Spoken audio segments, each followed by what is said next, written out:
अगर आप जॉब करते हैं, बिजनेस करते हैं या सिर्फ टैक्स फाइल करते हैं तो ये वीडियो आपके लिए बहुत ज़रूरी है। गवर्नमेंट ने इनकम टैक्स सिस्टम में एक हिस्टोरिक चेंज अनाउंस किया है। अब असेसमेंट ईयर नहीं होगा, सिर्फ टैक्स ईयर होगा। सवाल ये है, इसमें आम आदमी को क्या फ़र्क पड़ेगा? टैक्स फाइलिंग ईजी होगी या कॉम्प्लेक्स होगा? और क्या ये सिर्फ नाम के लिए चेंज है या सिस्टम का कुछ अलग दाव पेच है? इस वीडियो में हम स्टेप बाय स्टेप समझेंगे, डाउट, इम्प्लीमेंटेशन, रीजन और एक एक एग्जांपल, मतलब बारीकियों के साथ। तो आइए शुरू करते हैं। सबसे पहले अगर हम बात करें तो पहले सिस्टम में प्रॉब्लम क्या थी? अगर कोई भी नई चीज़ हम लाते हैं तो हमें पता होता है कि पुरानी चीज़ से प्रॉब्लम था या उसमें कुछ लूपहोल्स थे या फिर उसमें कुछ ऐसा प्रॉब्लम आ गया था जिस वजह से हमें उसको इम्प्लीमेंट मतलब अमेंड करना पड़ रहा है, नई चीज़ लानी पड़ रही है। तो क्या प्रॉब्लम था? अब तक इंडिया में टैक्स सिस्टम 2 साल के कॉन्सेप्ट पे चल रहा था। 2 साल के कॉन्सेप्ट कहने का मतलब दो टर्म थे, प्रीवियस ईयर जिसमें इनकम हम कमाते हैं, अर्न करते हैं, और असेसमेंट ईयर जिसमें टैक्स एक्सेस किया जाता है, मतलब टैक्स कैलकुलेट किया जाता है, जिसमें टैक्स हम फाइल करते हैं। ठीक है।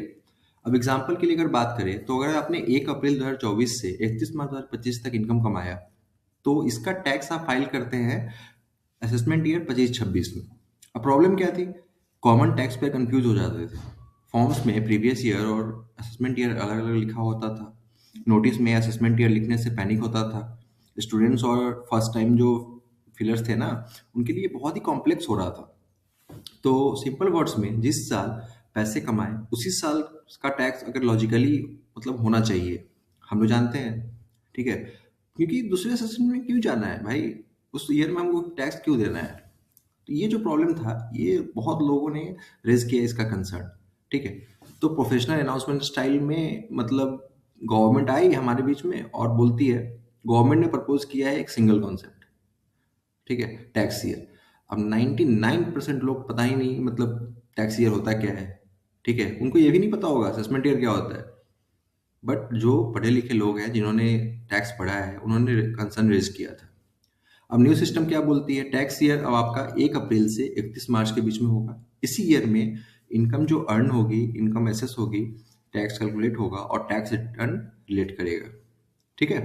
अब असेसमेंट ईयर का कॉन्सेप्ट कंप्लीटली रिमूव कर दिया जाएगा, मतलब आपके पास अब असेसमेंट ईयर नहीं रहेगा।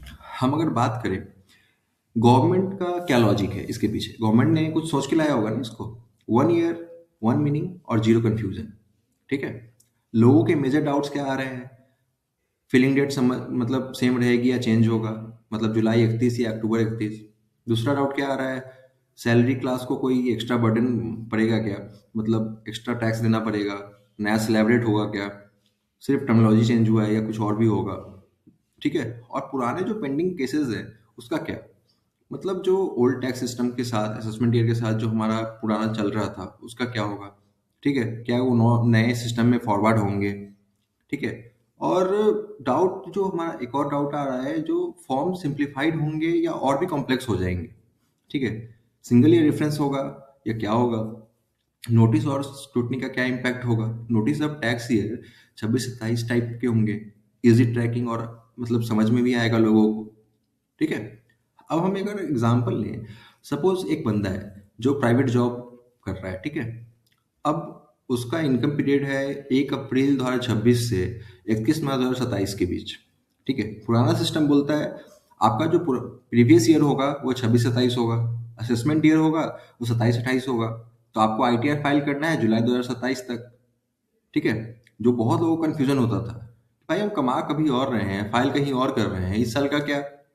तो नया सिस्टम बोलता है टैक्स ईयर 26-27 है आपका, आईटीआर 26-27 का ही होगा, और आपको फाइल भी जुलाई 2027 में ही करना है।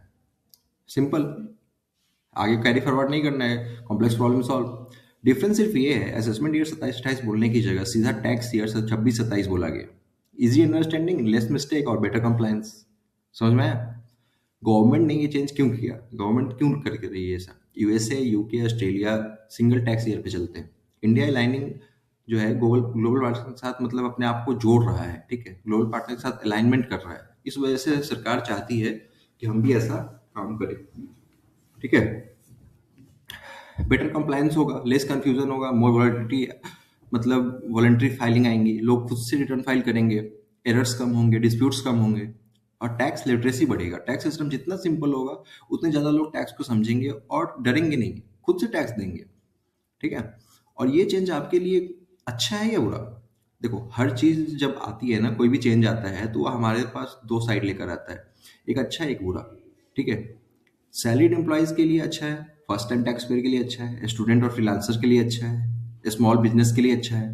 ठीक है। शॉर्ट टर्म में क्या इशू आ सकता है? एक दो साल अडॉप्ट करने में टाइम लगेगा, ऑब्वियस है। बहुत सारी चीजें जब नई नई आती है तो हमें अडॉप्ट करने में टाइम लगता है। इनफैक्ट हमारा ड्रेस ही देख लो, नया ड्रेस यूज करना स्टार्ट करते हैं थोड़ा टाइम लगता है उसके साथ कंफर्ट होने में, फिर कंफर्ट होता है तो फिर मजा आता है। ठीक है। हैबिट चेंज करना पड़ेगा हम लोगों को, और लॉन्ग टर्म में एक पॉजिटिव स्ट्रक्चरल रिफॉर्म दिखने को मिलेगा। ठीक है। सो असेसमेंट ईयर का खत्म होना सिर्फ नाम का चेंज है, ये टैक्स सिस्टम को मॉडर्न, सिंपल और ग्लोबल बनाने का स्टेप है। अगर आप टैक्स पेयर हैं तो ये बदलाव आपके लिए रिलीफ है, शॉक नहीं। वीडियो पसंद आया हो तो लाइक करें, और टैक्स से जुड़े हर बड़े अपडेट के लिए चैनल को सब्सक्राइब करें। Thank you so much finish finance में बने रहने के लिए।